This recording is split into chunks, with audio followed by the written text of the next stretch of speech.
Welcome to Lunch with Legacy Leaders, a weekly talk show with local and national thought leaders on issues impacting the Black community. Now introducing our host, Miss Anne Marie Sorrell.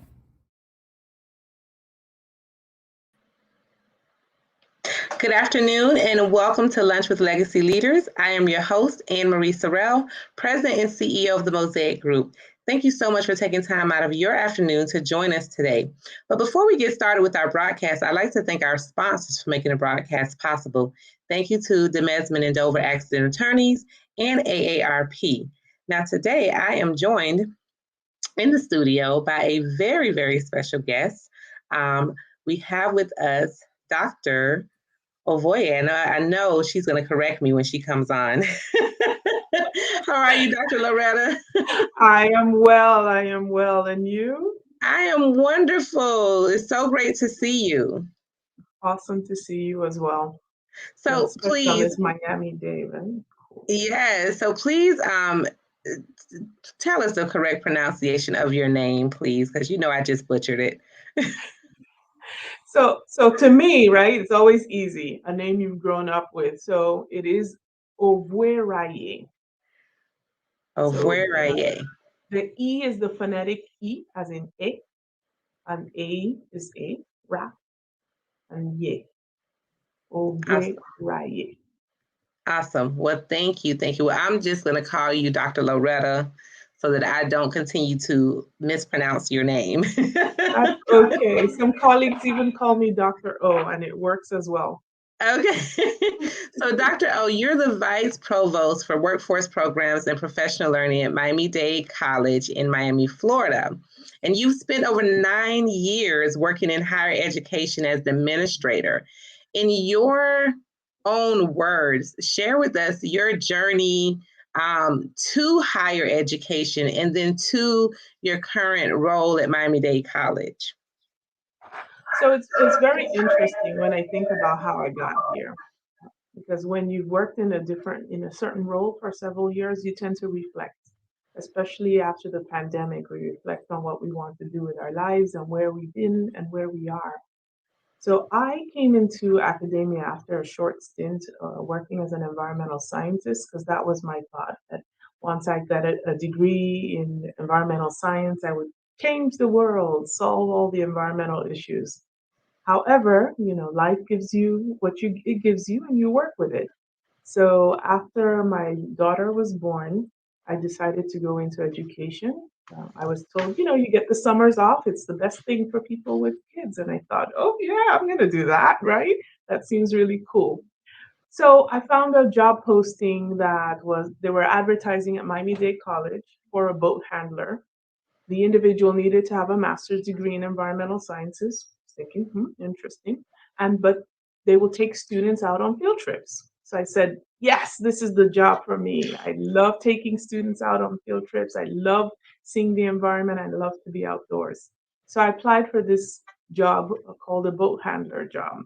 And then I found out that I would need to teach classes as well. And I was like, okay, getting better.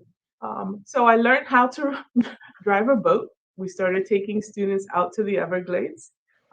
And that's one of those jobs that you step out in faith, because I didn't know how to drive a boat. So I stepped out in faith and took that one. But I got the bug, right? And I applied for a full-time job after that, because I was working part-time to care for my child as well as working and teaching.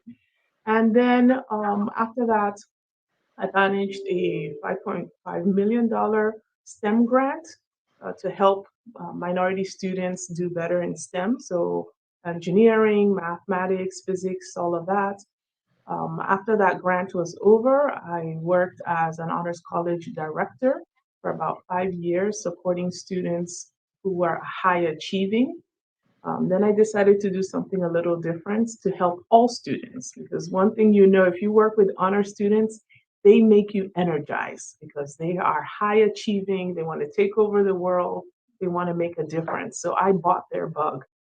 And I decided to work at the North Campus as a department chair for biology, health, and wellness and our funeral sciences program. Great time, great faculty, great experience. And you know, one thing with academia, once you get that bug, you want to do more, you want to make some impact, and you see the potential. So I went on to Baton Rouge Community College to serve there as their STEM dean, and left there as the interim vice chancellor for academic affairs. Miami called me back. For those of you who live in Miami, you know it's a thing, right? We love our Miami. And so I came back to Miami Dade College as a dean of faculty at our Padron campus, and then got promoted to where I'm at now. So it's been a journey. It's been an amazing journey. Lots of opportunities and lots of lessons learned. I love it. Now, what was the most scariest thing about learning how to drive the boat in the Everglades? The scariest thing was just doing that. Doing that. That was Did you scary. worry about alligators or? Oh yes, I sure did. Because that was like, wow, are we gonna do that? And yeah, they said yes, you can do it. So we did it. That is awesome. Listen. You could have a nickname. It's like the Everglades Warrior Princess or something. I I don't know know. that would be so cool though, but I haven't tried that out yet. So now your role at Miami Dade College. Let's talk more about your role and what does a typical day look like in the life of Dr. Loretta? So when I thought about this, I'm like, there is no typical day. I would say for the most part, typical would be you wake up in the morning, you start off with a thought of what does my calendar look like? So about 6:37, I check my calendar. Um, we see if there's anything that needs to be done for the day. So I start that, check for emails, and then I get into the car as I drive because now your calendar is going to tell you who you didn't speak to or need to speak to before you get to work or get ready for the day. So I would call the people and speak with my team on my way to work. And then when I arrive, I have meetings. And then I check my emails before I start my meetings for the day and see if there are any clients that I need to follow up with or if there are any projects that we need to work on. And the day goes through like that.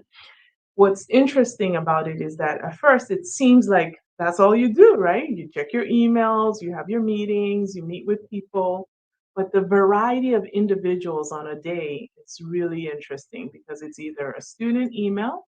We have a preschool at the college, which is also under my division. So it's something happening at the preschool. We deal with that. We have continuing ed, so it may be an issue related to that. And then it just goes through. And I try to wrap up my meetings about 5 o'clock.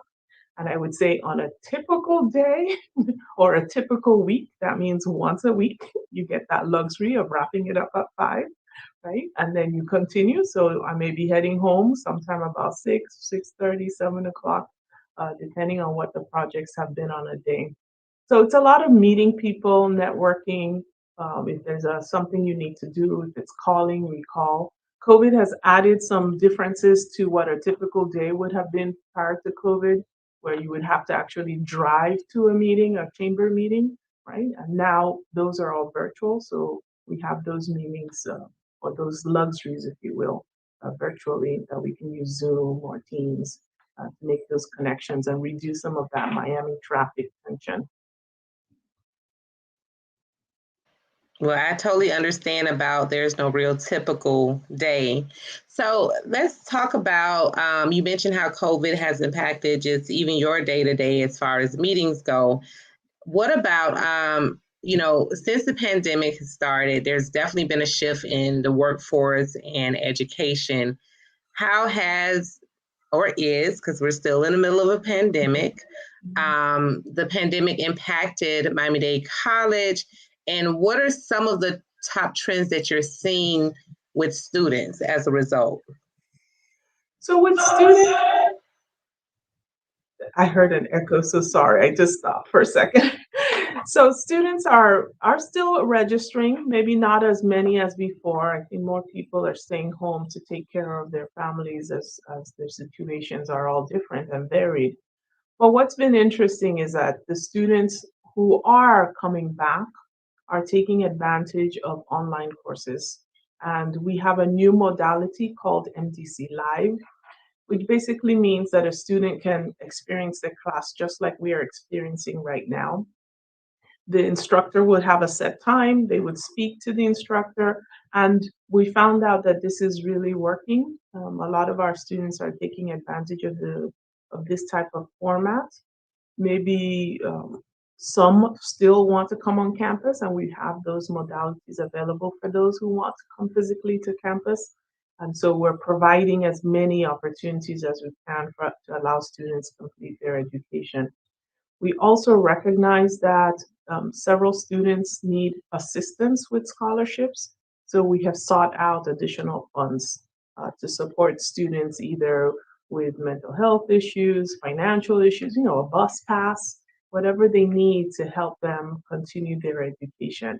We have been working really hard to make sure that's available to students as well. That's really good. Now, I love that you all have those various programs. Are there any workforce specific initiatives that you want to highlight, or professional learning programs that Miami-Dade College, is offering?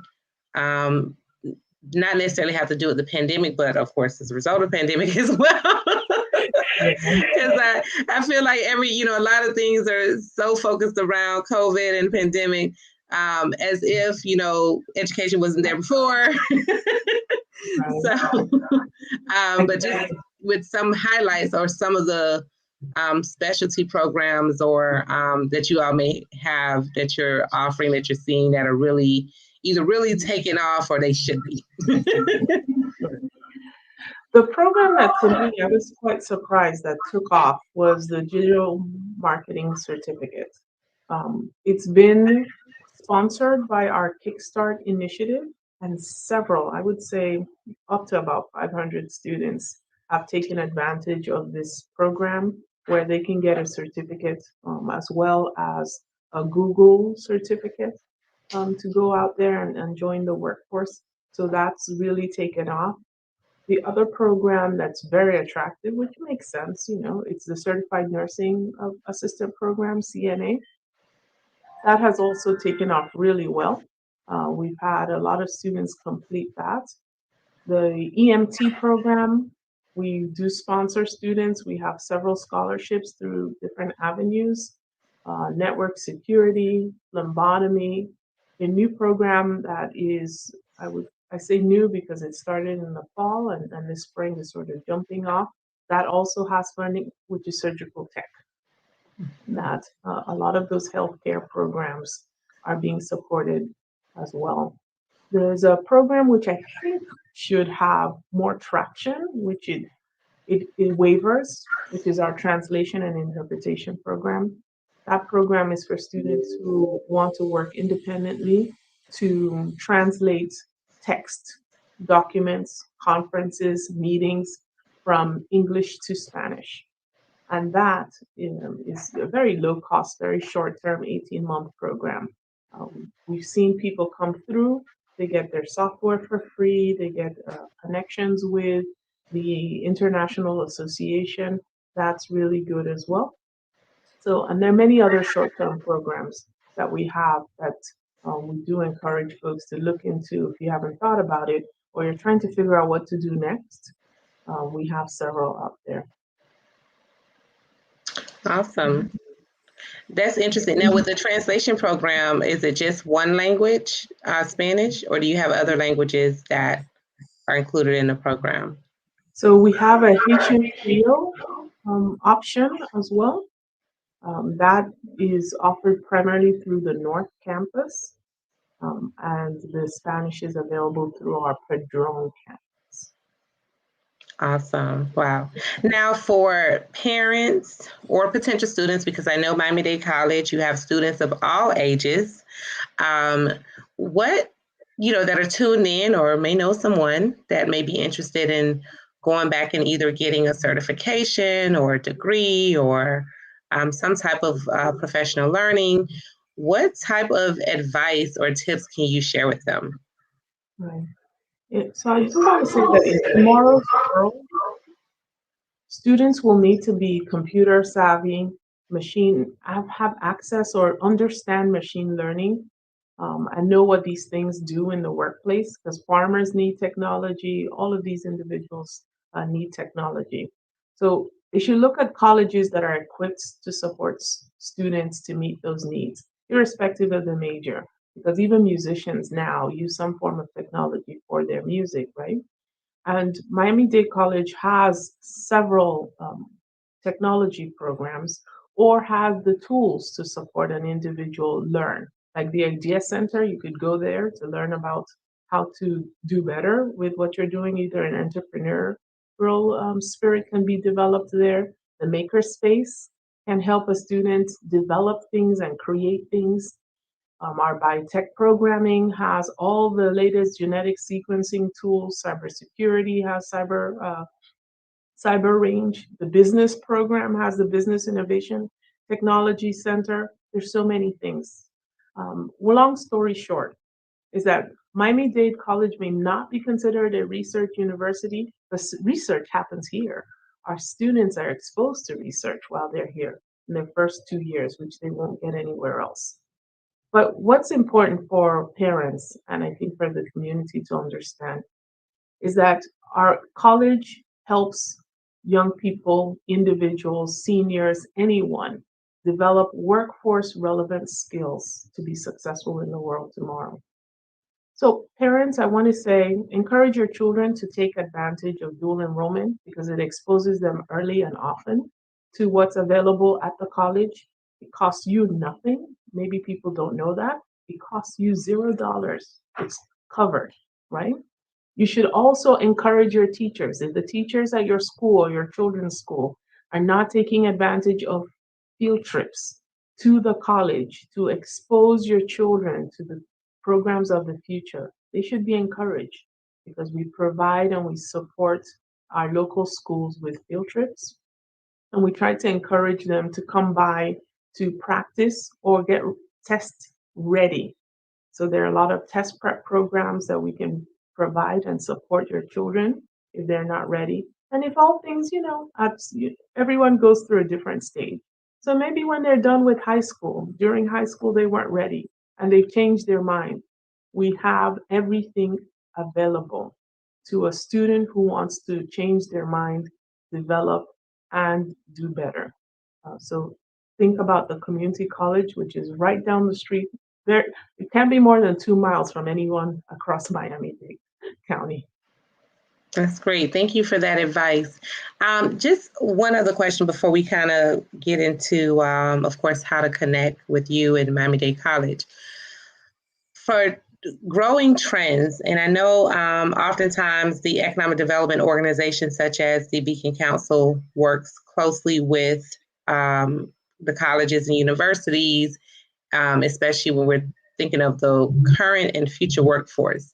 So how are you all responding to trends, growing trends such as blockchain technology? Of course, you mentioned cybersecurity, but artificial intelligence, virtual reality, or even, we're talking about infrastructure or transportation and logistics. One of my favorite industries, cannabis, which Florida has the #1 medical cannabis market in the country. How are you all responding to those types of growing trends and industries? So we make sure that we're paying attention, right? That's the very first thing. So we work to make sure we're paying attention. We have various staff members who are connected in various ways to the various chambers. So we have our ears on the ground and we're ready to respond to what's happening. So the cannabis, for example, the one you mentioned, we have a program that's being developed. There are a couple classes already out that people in the community can register for. In regards to AI, we received a grant from NSF last year. There will be an AI center at the North Campus of Miami-Dade College. So right now, in fact, I left a conference where one of the experts in AI was talking to us about how we can use and take advantage of AI, even in our daily business, right? In our enrollment management, in supporting students to register. So we are paying attention, and we're trying to work to ensure that these emerging programs that are relevant to our world are at our institution. Even the fintech, we run through the Bit Center workshops, and we're also working on a program for fintech. The beauty about these things is that when we work to provide emerging technology fields out there in the industry or to train people, right, we make sure that we start it off with funding.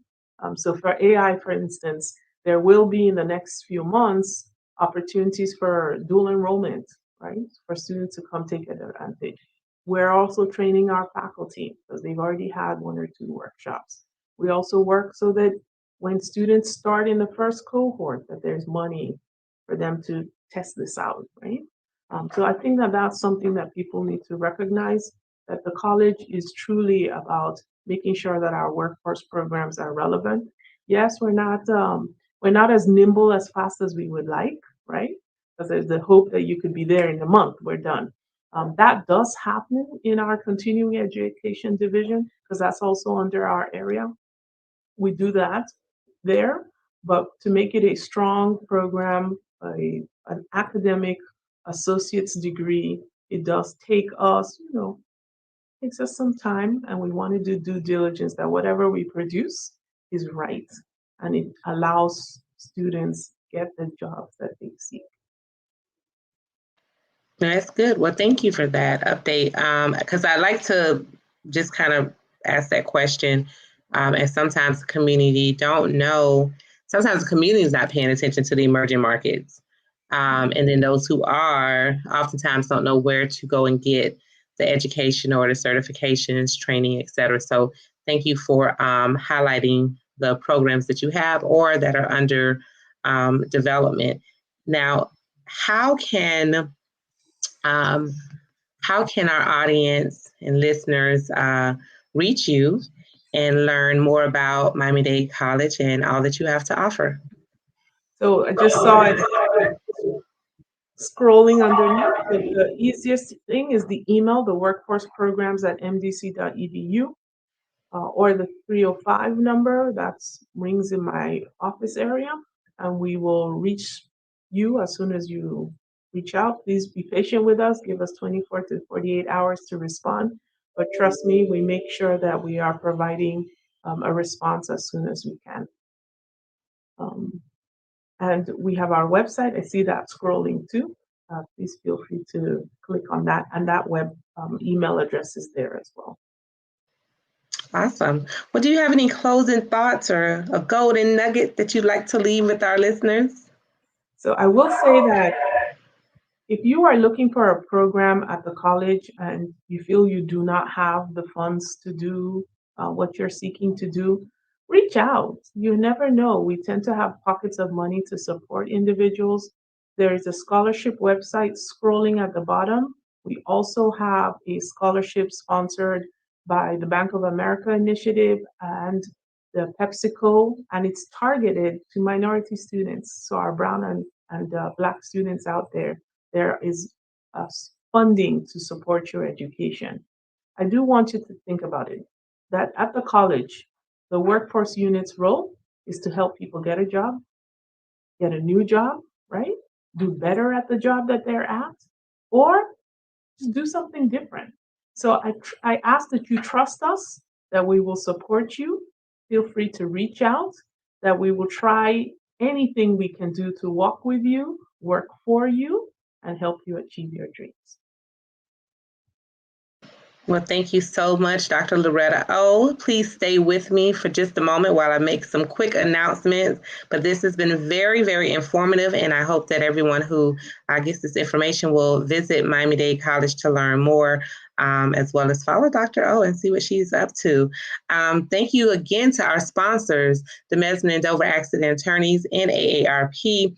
Be sure to check out our current issue of the most influential and prominent women in business and industry at MIA Media Group. That's MIAmediagrp.com. And of course, Please check out our other shows. Mondays, The Business of Black Business at 1 p.m. with Jay Reynolds.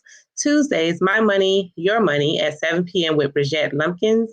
Wednesday, Soul at 7 p.m. with Nikki Jellin. And Thursday, of course, Lunch with Legacy Leaders with yours truly at 12 noon. And at 7 p.m. on Thursdays, we have Flavor of South Florida with Chef Irie. So, of course, as always, please share this video, follow all of the social media handles, like, share, subscribe, as well as mark your calendar for every Thursday at noon. And we'll see you next week. Thank you again, Dr. Loretta O, and thank you all for tuning in.